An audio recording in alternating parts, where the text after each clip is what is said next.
বন্ধুরা কেমন হিসেবে আশা করছি সবাই খুব ভালো আছে। তো আমি আজ বানাবো হজমলা জুস। তো তার জন্য আমি নিয়ে নিয়েছি 2 প্যাকেট হজমলাকে আমি গুঁড়ো করে নিয়েছিলাম আগে থেকে। তো তারপরে একটা কাঁচি নিয়ে নিয়েছি, কাঁচির সাহায্যে আমি হজমলার প্যাকেটগুলো কেটে নেব। কেটে এবার আমি গ্লাসে হজমলাকে ঢেলে নেব। তারপরে এবার নিয়ে নিচ্ছি আমি 2 প্যাকেটই হজমলাকে আমি ঢেলে নিলাম। তারপরে নিয়ে নিচ্ছি জলকে আমি পরিমাণ মতো দিয়ে দিলাম।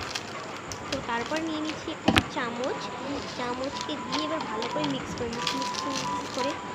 করার পর এরপর আমি দিয়ে দিচ্ছি বিট লবণটা ঢাকা খুলে এবার বিট লবণ দিয়ে দিচ্ছি। ফার্স্ট আমি বিট লবণ দিলাম, তারপরে একটু কম করলে তারপরে আরও একটুখানি বিট লবণ দিলাম। তারপরে বিট লবণটা দেওয়ার পর এবার আমি নিয়ে নিচ্ছি একটা চামচ দিয়ে নতুন বিট লবণটাকে মিক্স করে নিলাম। তারপরে আমি নিয়ে নিচ্ছি লেবু। তারপরে আমি লেবু নিয়ে নিলাম, লেবুর রসটাকে নিচে একদম বার করে নিলাম। তো তারপরে এবার লেবুটাকে দিয়ে দিলাম। আর তারপর চলো ভালো করে মিক্স করি। তো দেখো তারপরে আমি মিক্স করে নিয়েছি। তো তারপরে এবার আমি নিয়েছি এবার ট্রাই করে দেখি কীরকম হয়েছে খেতে।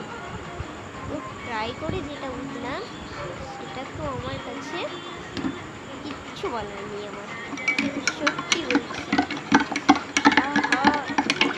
সুন্দর লাগলো আমার কাছে যে কী বলবো।